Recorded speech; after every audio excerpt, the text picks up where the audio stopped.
Eurasia, binabanggit niya. Sabi niya, what's Eurasia?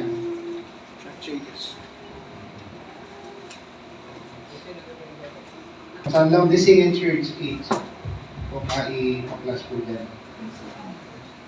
Sabi niya dito, what's Russia? What's Russia? The King of the North, sabi niya. What's Russia? King of the North. What's Russia? Inulit niya yan, the King of the North. Sabi niya, how many has heard me just wave that over, sabi niya. The old-timers, you see, back in the early part of the church, just stand there and wave it over and over. Sabi niya, what's Russia? The King of the North. See what he would do for all that those ism will hit up into Russia. Sabi niya dito, then I said that this nation would finally go to war with Germany. So, kung binanggit ni Brother Barnum, basta pinapakita niya, sabi niya, what's Russia? Bakit kaya? Anong kinalaman po nito dun sa current events ngayon? Hindi lingid sa ating lahat yung nangyayaring war sa Israel ngayon. Yung war ay umabot yun hanggang, ewan ko, until now, meron nangyayari. And may few na reliable source na nalaman tayo, mga kapatid, na yung nangyayari sa Israel with Hamas is, siyempre, kay Netanyahu, may something politika doon. No? May something politics na nakapaloob na, binabanggit ni Barbanam po yung communism. No? So, actually, it is, may kinalaman din yun kung bakit napag-uusapan din natin yung Daniel 9:27. Yung covenant with many for 1 week. So, may kinalaman yun doon, papunta na doon talaga siya. So, alam ko po na hindi magtatagal na yung mundo ito. And alam ko na hindi na magtatagal, the church will go up into the rapture talaga. And I do believe na itong nangyayari na ito, na binabanggit ni Barnum, bakit niya sinabi what's Russia? Ba't hindi niya sinabi what's Israel? No? May sinasabi siya, yung time clock din natin, nakatingin din tayo sa Israel. Israel is under attack ngayon. And yung atake na nangyari doon sa kibbutz Berry, na nagkaroon ng talagang, ang sabi ng mga nagpatotoo, yun ay massacre. Bakit? Kasi, biruin mo, they are in the party. Imagine, Jubilee, nila yun, anniversary. Peace of the Tabernacles, doon sa kanilang kaugalian. Then later on, bigla na lang may pumasok na Hamas. Yan nga yung Hamas is a group of, actually political group, party ng Palestine. Na, siyempre, they are against to the government of Benjamin Netanyahu. Pero nandun siya sa loob ng Israel. Pero siyempre, yung Israel, pagka dinrawing po natin yung map na yan, nandito sila sa part na to. Pero siyempre, may isa pang part na yung tawag dito, yung West Bank. So nandito sila sa Gaza. Yung Gaza Strip. Then, may part din sa taas, sa Lebanon, Syria, Lebanon, na nagsisimpatya. Ang tawag naman dun sa grupo na yun ay Hezbollah. Yan, yung Hezbollah. So dun sa taas na yun. Pero dito nag-start yung war. Dito nag-start yung conflict. Kung naalala po ninyo yung 1967 war, 6-day war. When yung time na yun, kinabagsak nila yung ilang bansa yun, di ba?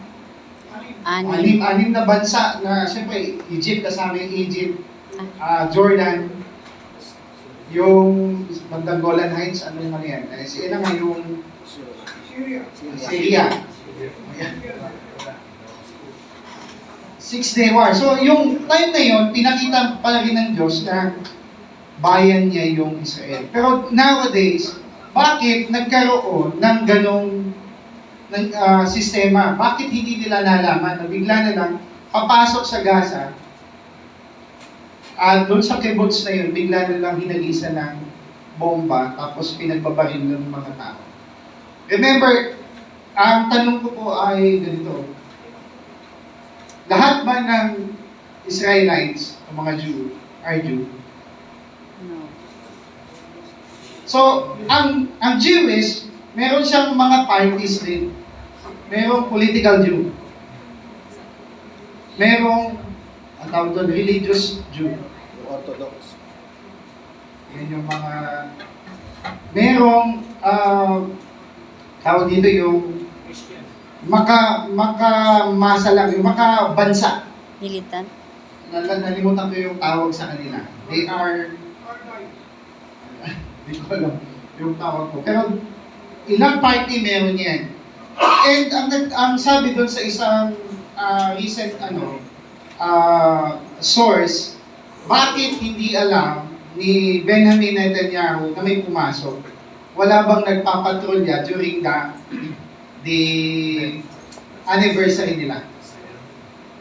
Nagtitipon sila, pero hindi sa Diyos ang pagtitipon na yun. Yung pagtitipon nila, hindi yun maka-Diyos, hindi gusto ng Diyos. Ang sabi ng paniniwala ni Benjamin Netanyahu, pag dumating yung Messiah, because they never knew, hindi talaga nila kikilalanin si Kristo, kasi may naantay silang Messiah, at pananatiliin ni Benjamin Netanyahu na siya yung aabutan ng Messiah. So meaning, they are expecting na yung mangyayaring pagbabalik ng Messiah, malapit na. So, parang mayroon silang Sunday revelation po doon. Ngayon, anong kinalaman yan? Bakit may ganyan? Bakit nagagalit yung Persia, yung Iran? Bakit galit na galit yung Prime Minister ng Iran? Sabi niya, ayaw yung tumigil. O, makikisali na kami. So, ang dahilan kung bakit hindi lang sila magalaw because of the US. Siyempre, hawak din yun ng European Union. Siyempre, yung NATO, nandyan sa likod nila. So, the 10 horns. So, ano po yung gusto ko sabihin yung current events na nangyari ngayon? So, itong nangyayari ito ay precursor o pasimula papunta doon sa tunay na mangyayari. So, ngayon, siyempre, of course, wala itong magagawa ang mangyayari na ito. Hindi ito makaka-apekto sa bride. Yes. Siyempre, yung bride will take his home. Babalik siya doon, aakyat siya kasama ang Panginoon. Magkakaroon ng wedding supper. Pero ano mangyayari pagkatapos ng rapture? Ano yung current events na mag-i-ignite papunta doon sa mangyayari na binabanggit natin kanina na magkakaroon ng confirming the covenant with many for 1 week. Yung Papa sa Roma, mayroon siyang i-ratify lang na mayroon na silang usapan. Ang tawag doon, Peace Treaty. Peace Covenant. Eh, tanong, ang Israel ba ngayon ay Hudyo talaga na tingin ng Diyos ay sila ay sa Diyos lahat? I don't think so. Later on, mabubuksan sila. Ito yung sabi ni Barbanam doon sa kanyang may quote ako pinag-read dito. Ano yung mangyayari pagkatapos? O bakit may ganito? Saan ito papunta? So may inaabangan tayo, lahat tayo nakatingin sa Russia, nakatingin din tayo sa Israel. Yung Israel ngayon, backslide. Sabi po ng Romans chapter 11, Blind. yung tunay na sanga, pinutol talaga. They were blinded because of, for what? For whom? Para sa Gentiles. Iuupong niya yung ulibong ligaw para makasipsip ng sustansya. Pero sabi ni Pablo, huwag kang magmalaki. Yes. Kung yung tunay na anak o tunay na sanga, kaya nga niyang putulin, ikaw pa naligaw lang. na nakikiamot ka lang dun sa sustansya nung tunay, yung branch, yung pinaka-branch. May, sabi ni Branham, so I'm talking doon sa susunod na mangyayari, sa nangyayari sa Israel po ngayon. Of course, sabi na, dati nung ako ay na-convert kami sa Pentecostal pa dati, born again. Sabi naman ng Bible, who those blessed in Israel will be blessed. Pag bless mo yung Israel, will bless ka ng Diyos. Ang tanong ngayon, anong kalagayan ng Israel ngayon? Pwede pong makisuyo po dun sa Hosea chapter 6, verse 2. Kukonekta ko po ito doon sa binanggit ni Branham na bakit gusto ni Branham tingnan natin yung Russia. Bakit kailangan makita natin na itong mangyayari na ito ay kasunod pagkatapos ng church ay mag-take off. After 2 days, He will revive us. In the 3rd day, He will raise us up and we shall live in His hand. So itong prophecy na ito, nakapatungkol ito, hindi ito sa hintil. Ito ay nakapatungkol dun sa nangyayari ngayon na pwedeng mag-ignite papunta dun sa revival ng Israel. So ang nangyayari ngayon na war, they are at war pa rin ngayon. Alam niyo mga kapatid, pagka dumalaw ka doon sa Israel ngayon, laging may sirena. Walang lumalabas kasi pagka binuksan mo yung pinto mo, bigla ka na lang yung Hamas, bigla na lang silang manggigilid, tatapunan ka ng bomba. So may galit na galit sila. Galit na galit siyempre, yung Hudyo sa Palestine. Ito yung tanong. Ang Diyos ba fair? Minsan, ang isip ng mga tao, nakatingin lang sila sa Israel. Parang galit sila doon sa Palestinian.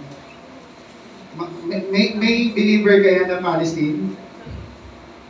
O yung Hudyo lang yung titingnan ng Diyos para doon lang siya nakatingin. So, mayroong time na i-revive ulit ang Israel. So ngayon, sa nangyayari po sa current events na ito ay papunta doon. Yung 2 days, alam po natin yung 2 days, yan po ang 2,000 years para sa, yan po ang 7 church age. Pagkatapos ng church age, sabi niya, after 2 days, He will revive us. So the revival of Israel, ito, pasimulang revival, yung nangyayari ngayon. Bakit? Gustong gisingin ng Diyos sila. Ang tapang ng Israel ngayon, sabi ni Benjamin Netanyahu, hindi, talagang pinulbos yung Gaza. Talagang, ultimo yung kailaliman, gusto nilang anuhin, kasi talagang may nagtatanim talaga ng armament sa ilalim. Mayroon silang panlaban doon, kahit sobrang kapal nung slab siguro ng semento, may bomba kasi na hindi kayang yun, penetrate. Pero mayroong hawak silang bomba ngayon, mass destruction nila. Isang laglag doon, lusot hanggang doon sa pinagtataguan nila. So, ano pong kinalaman nito sa propesya? So, ang nangyayari ngayon sa atin, hindi tayo nagsisempatya lang sa Israel dahil sila ay bayan ng Diyos. Alam natin, bayan sila ng Diyos. Pero, magsisimpatya ka ba doon sa ginawa nilang kalokohan din? No, amen tayo doon. Hindi tayo nakisimpatya dahil ang Israel, bayan ng Diyos, we do believe on that. Pero, until now, hindi sila converted ulit. Hindi pa sila converted sa Diyos. Ang inaasahan pa nila, Amerika. Peke, ngayon sinasabi niya na si Benjamin ay doon sa Diyos eh. No? Tutulungan daw sila ng Diyos. Pero sa kanilang kalagayan, hindi nila inaasahan ng Diyos. Kailan mangyayari yan? Sabi po doon, after 2 days, will He revive us? When will the revival of Israel? Ngayon, mag-i-ignite yung nangyayaring events ngayon, papunta po yan doon sa revival ng Israel. Sino yan? Of course, the revival of Israel, sa millennium yun. Amen po.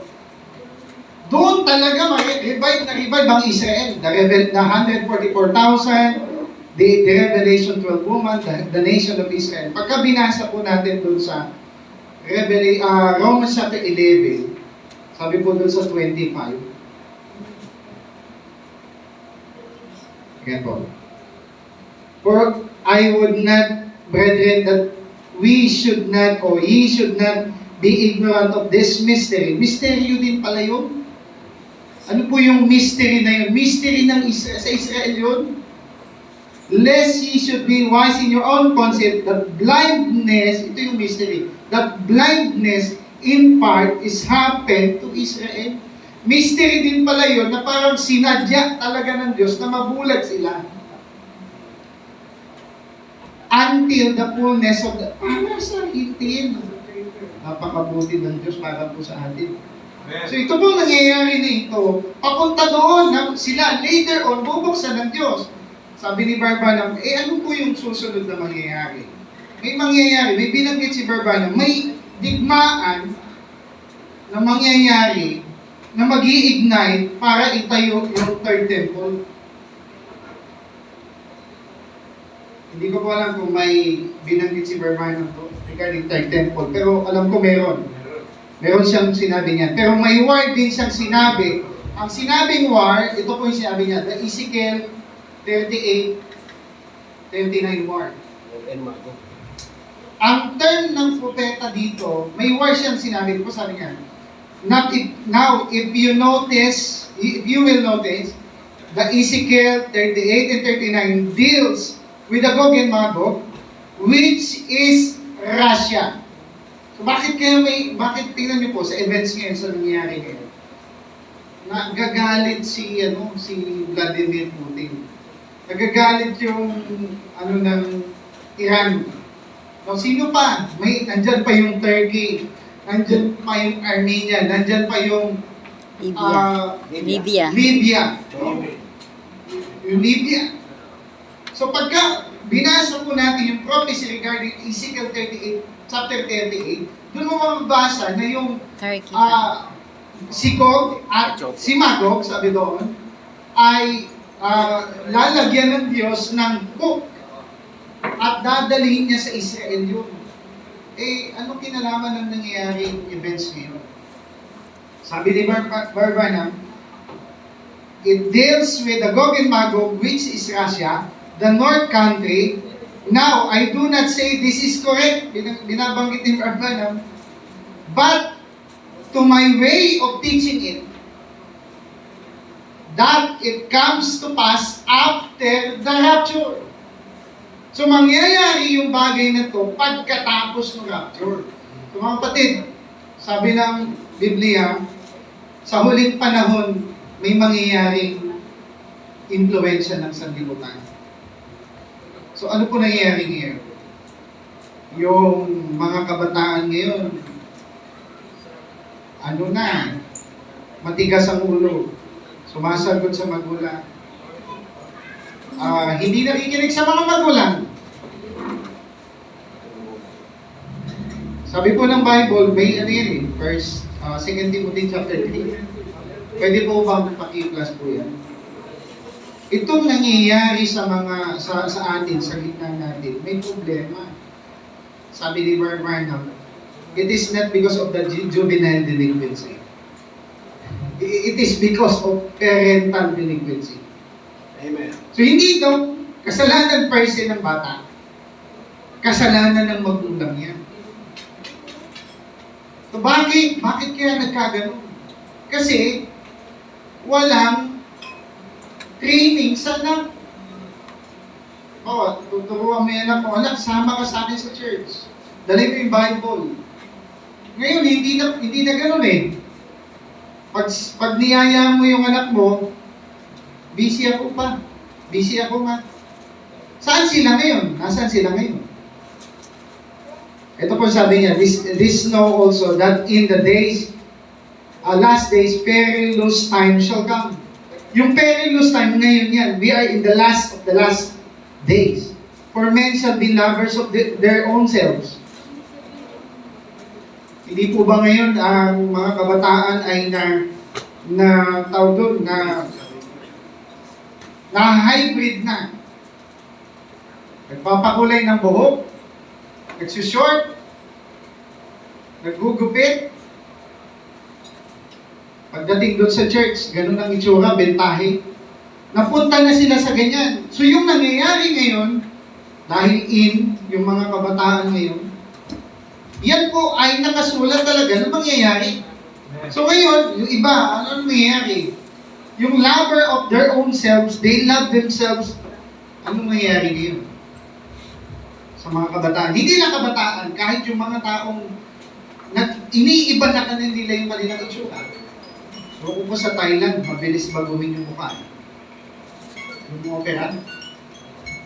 Dati, lalaki yung itsura mo, pag pumunta ka sa Thailand, babae ka na. Ang bilis nilang baguhin yun. Dating Berto may ano. Berto. Sabi mo niyan, covetous.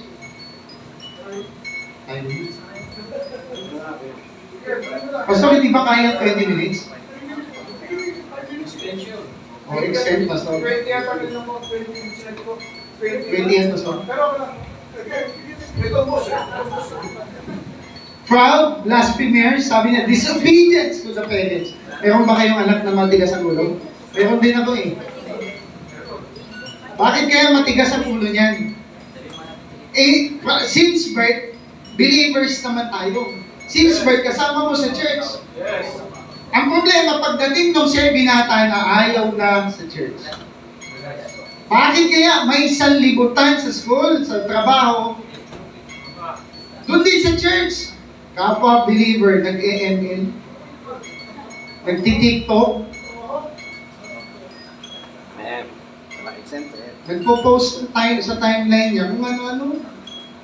Hindi naman lang may post yung message si Barbanam eh. Pagkatapos tumugtog, nasa na? Hindi lang kayo yun mga batid, amin yun. May ganun eh. Pagkatapos tumugtog, nandun sa likod. Amen. Ano po yan? Hindi po yan review ko lang. Yan po ay si Barbanam din binabanggit niya. It's not because of, sabi niya, juvenile delinquency. Parental. It's not, there is Problema ng magulang yan. Minsan nakakatamad tabihan yung anak eh. Anak, ano sinabi ni Pastor? Hindi ko alam po eh. Pag tinanong mo sa bahay, ayaw mo malang tanong yung anak mo doon sa bahay. Ano ang pinrich ni Pastor? Ano sinabi ni Barbanam? Hindi man lang ikaw nagbasa ng everyday ng booklet ng propeta. Sa amin po, may pabasa report kami tinatawag eh. Yung booklet ni Barbanam, gabi-gabi binabasa. So, bakit hindi yun ginagawa ngayon? Kasi, may espiritu ng sanlibutan na pumapasok, hindi lang sa school, sa trabaho, pati sa church, nalulukwang. Hindi na humihinga yun, di ba? Sabi dito, unthankful, unholy, mga kapatid. So, yung nangyayari ngayon, mga kapatid, bakit may nangyayari ngayon?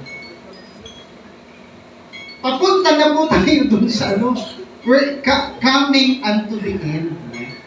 So, pagkatapos na nangyayari ito, kasabay pa to, alam niyo po kung bakit nabomba sila doon? Yung biruin mo yung mga Hudyo, nung nakita namin sa video, tinig ko yung mga video, nakashort hanggang dito. Di ba mga Jewish, hindi yan nagaganyan?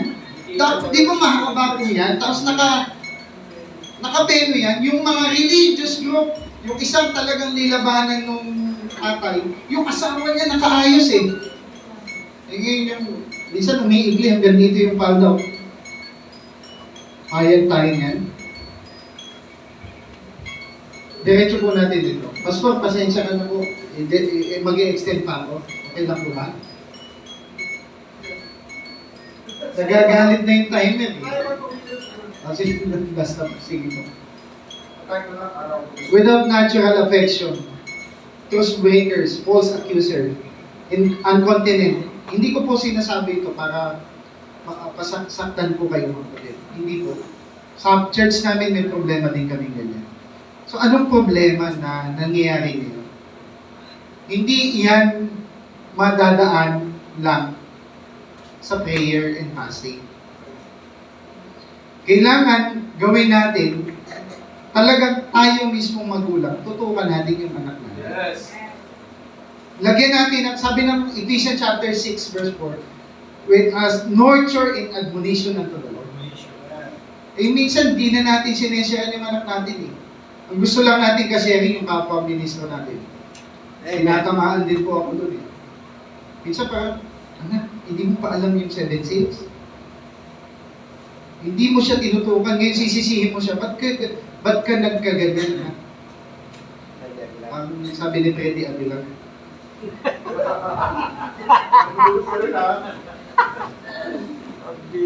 Pero hindi mo pala tinuruan yung anak mo. Sabi ng Bible, train a child in the way it should go. Yung training sa pamilya, hindi lang yan maliit. Hanggang kahit mag-asawa sila. Tuturuan mo siya the way the Lord it is. Yung kung anong gusto ng Diyos para sa kanya. May nakalagay pong talata doon sa Peter. Sabi niya, judgment begin at the house of God. Yes. Sino po ang may Bible study gabi-gabi sa bahay? Hindi ko pa kayo tinuturuan ito. Ang ibig sabihin, kung walang salita sa bahay at linggo lang ang Word of God, sila po yan. Hindi ko kayang kainin ng anak natin puro, kasi biruin mo 6 days, tapos 1 day lang yung Word of God. Pag uwi niya sa bahay, ano nahanapin yan?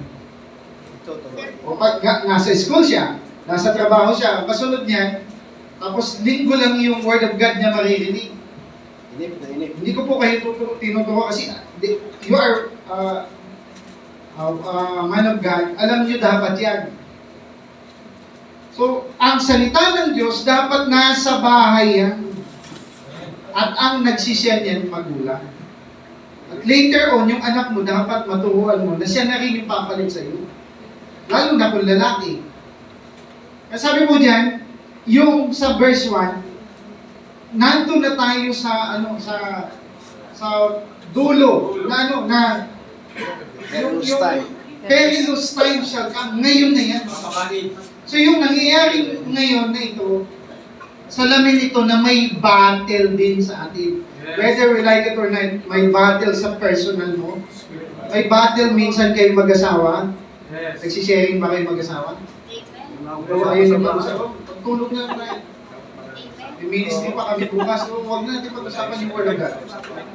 Pinag-uusapan ba yan ng buong pamilya? Siyempre, itatagos pa dun sa church. Bawat kapatiran ba may ganyang training na pinag-uusapan yung salita ng Diyos? Bawat mag-asawa ba pinag-uusapan niya? Marami ang kilalang pastor naghiwalay dahil sa issue ng third party.